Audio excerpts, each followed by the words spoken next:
ಯೋಗಿ ರಾಜ್ಯದಲ್ಲಿ ಮಿಂಚಿನ ದಾಳಿ, ಉತ್ತರ ಪ್ರದೇಶದಲ್ಲಿ ಹುಡುಕಿ ಹೊಡೆತ, ಉಗ್ರ ಜಾಲದ ವಿರುದ್ಧ ದೊಡ್ಡ ಆಪರೇಷನ್.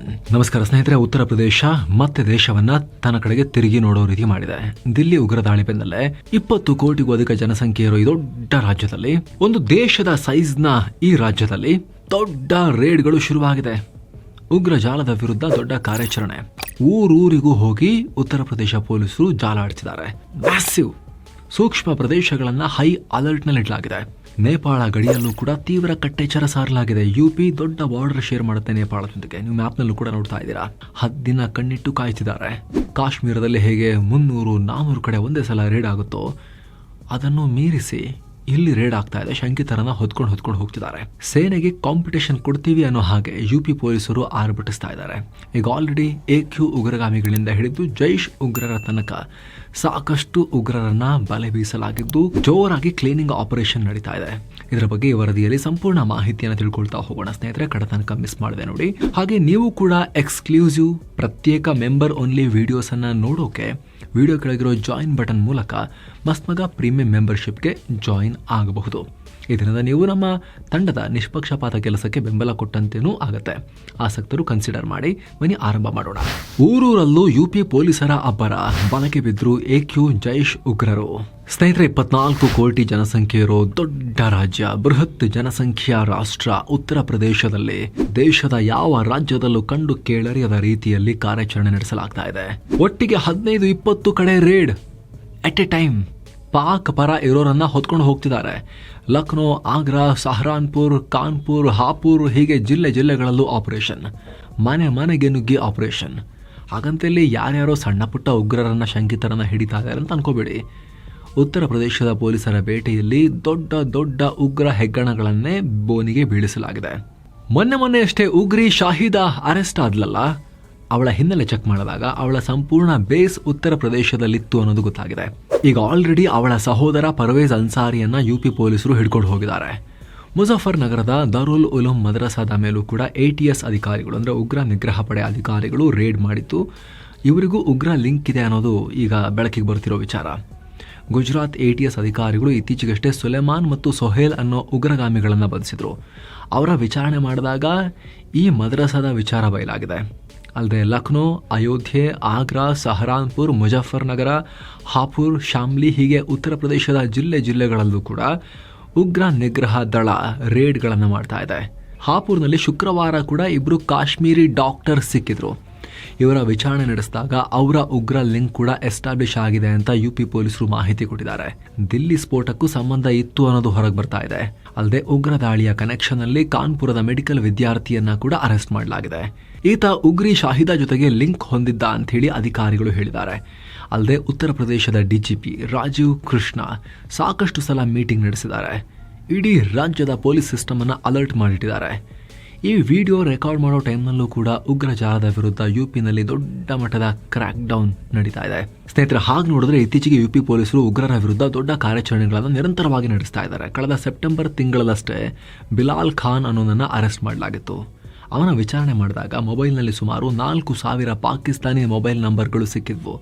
ಅಷ್ಟೇ ಅಲ್ಲ, ಕೊನೆಗೆ ಆತ AQ ಉಗ್ರ ಸಂಘಟನೆಯೊಂದಿಗೆ ಲಿಂಕ್ ಹೊಂದಿದ್ದು ಕೂಡ ಬೆಳಕಿಗೆ ಬಂತು. ಜಿಹಾದ್ ಮೂಲಕ ಚುನಾಯಿತ ಸರ್ಕಾರವನ್ನು ಉರುಳಿಸಿ ಮತ್ತು ಹಿಂದೂ ಧಾರ್ಮಿಕ ನಾಯಕರನ್ನ ಹತ್ಯೆ ಮಾಡೋ ಪ್ಲಾನ್ ಮಾಡಿದ್ದ ಅಂತ ಹೇಳಿ ಆಮೇಲೆ ಯುಪಿ ಪೊಲೀಸರು ಹೊರ ಹಾಕಿದ್ರು ಮಾಹಿತಿಯನ್ನ. ಏನೋ ವರದಿಯಲ್ಲಿ ಮುಂದುವರಿಯುವ ಮುನ್ನ 7 Sands ಟೂರಿಸಂ ಕಂಪನಿ ಪುರಿ ಜಗನ್ನಾಥಕ್ಕೆ ಹೊಸ ಟ್ರಿಪ್ ಅನ್ನ ಆಯೋಜನೆ ಮಾಡಿದೆ. 3 night 4 day ಟ್ರಿಪ್ ಇದು. ಪುರಿ ಜಗನ್ನಾಥ, ಕೋನಾರ್ಕ, ಬಿರಾಜದೇವಿ ಶಕ್ತಿಪೀಠ, ಭುವನೇಶ್ವರ್, ಧೌಲಿ, ಉದಯಗಿರಿ ಮತ್ತು ಸ್ಕಂದಗಿರಿ, ಕಟಕ್ ಎಲ್ಲ ಹೋಗೋದಿರುತ್ತೆ. ಕೇವಲ 31,700 ರೂಪಾಯಿ ಮಾತ್ರ. ಹೊರಡೋ ದಿನ ಡಿಸೆಂಬರ್ 9, 2025. ಆಸಕ್ತರು ಈ ನಂಬರ್ಗೆ ಕಾಲ್ ಮಾಡಿ. ಬನ್ನಿ ಈಗ ವರದಿಯಲ್ಲಿ ಮುಂದುವರಿಯೋಣ. ಕಳೆದ ಕೆಲ ದಿನಗಳ ಹಿಂದಷ್ಟೇ ಮೀರತ್ ಸ್ಪೆಷಲ್ ಟಾಸ್ಕ್ ಫೋರ್ಸ್ ಮತ್ತು ಮೊರಾದಾಬಾದ್ ಪೊಲೀಸರು ಪಾಕ್ ಜೊತೆಗೆ ಲಿಂಕ್ ಹೊಂದಿರೋ ಆರೋಪದ ಮೇಲೆ ಇನ್ನಿಬ್ಬರನ್ನ ಅರೆಸ್ಟ್ ಮಾಡಕ್ ಹೋಗಿದ್ರು. ಅವಾಗ ಎನ್ಕೌಂಟರ್ ಆಗಿ ಅವರಿಬ್ಬರನ್ನ ಹೊಡೆದು ಹಾಕಿದ್ರು.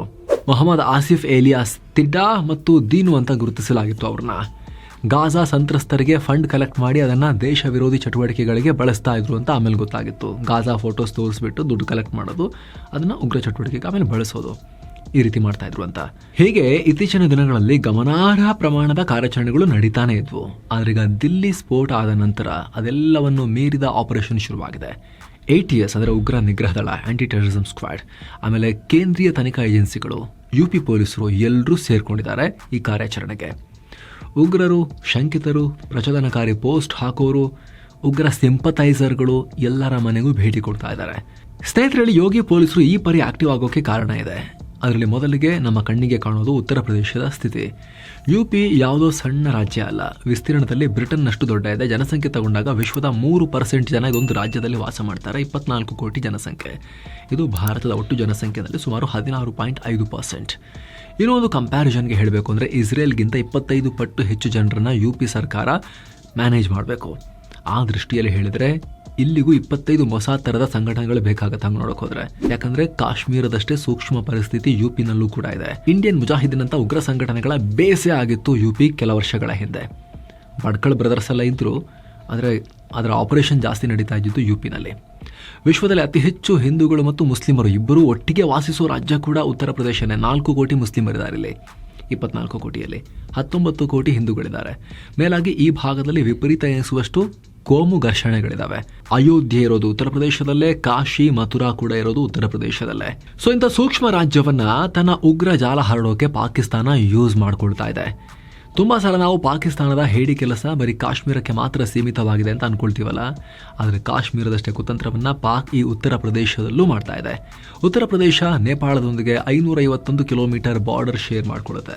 ನೇಪಾಳ ಮತ್ತು ಭಾರತದ ನಡುವೆ ಗಡಿಗಳು ಅಷ್ಟೊಂದು ಬಿಗಿ ಇಲ್ಲದ ಕಾರಣ ಆರಾಮಾಗಿ ಜನರ ಮೂವ್ಮೆಂಟ್ ಇದೆ. ಇದನ್ನೇ ಅಡ್ವಾಂಟೇಜ್ ಆಗಿ ತಗೊಂಡು ಪಾಕ್ ನೇಪಾಳಕ್ಕೆ ಮೊದಲು ಕಳಿಸಿ ಅಲ್ಲಿಂದ ಭಾರತಕ್ಕೆ ಉಗ್ರಗಾಮಿಗಳನ್ನ ನುಗ್ಗಿಸೋಕೆ ಪ್ರಯತ್ನ ಪಡುತ್ತೆ. ನೇಪಾಳದ ಬಾರ್ಡರ್ಗಳಲ್ಲಿ ಮದ್ರಸಾಗಳನ್ನು ಸ್ಥಾಪಿಸಿ ಅಲ್ಲಿಗೆ ಫಂಡ್ ಕೊಟ್ಟು ಮತಾಂಧತೆ ತುಂಬಿ ಆಯುಧ ಕಳಿಸಿ ಇಲ್ಲಿ ಘರ್ಷಣೆ ಉಂಟು ಮಾಡೋಕೆ, ದಾಳಿಗಳನ್ನು ಮಾಡೋಕೆ ಪ್ರಯತ್ನ ಪಡ್ತಾ ಇರುತ್ತೆ. ಆಗಲೇ ಹೇಳಿದ ಹಾಗೆ ಭಾರತದಲ್ಲಿ ಸರಣಿ ದಾಳಿಗಳನ್ನು ಮಾಡಿದ್ದ ಇಂಡಿಯನ್ ಮುಜಾಹಿದೀನ್ನ ಕಾರ್ಯಸ್ಥಾನ ಇದ್ದಿದ್ದು ಉತ್ತರ ಪ್ರದೇಶದಲ್ಲೇ. ಸಹರಾನ್ಪುರ್, ಮೊರಾದಾಬಾದ್, ರಾಂಪುರ್, ಬಿಜ್ನೋರ್, ಸಂಬಲ್ ಈ ಭಾಗದಲ್ಲಿ ಜಾಸ್ತಿ. ಸ್ಲೀಪರ್ ಸೆಲ್ಗಳನ್ನು ಸ್ಥಾಪಿಸಿ ಅನೇಕ ನಗರಗಳಲ್ಲಿ ಇವರು ಸೀರಿಯಲ್ ದಾಳಿಗಳನ್ನು ಮಾಡ್ತಾ ಇದ್ರು. ಹಾಗೆ ಪಾಕಿಸ್ತಾನದ ISI, Jaish, Hizbul Mujahideen, Lashkar, AQ, IS ಹೀಗೆ ಅನೇಕ ಉಗ್ರರು ಮತ್ತು ಉಗ್ರ ಸಂಘಟನೆಗಳು ಇದನ್ನು ತಮ್ಮ ಬೇಸ್ ಆಗಿ ನೋಡ್ತಾ ಇದ್ದಾರೆ.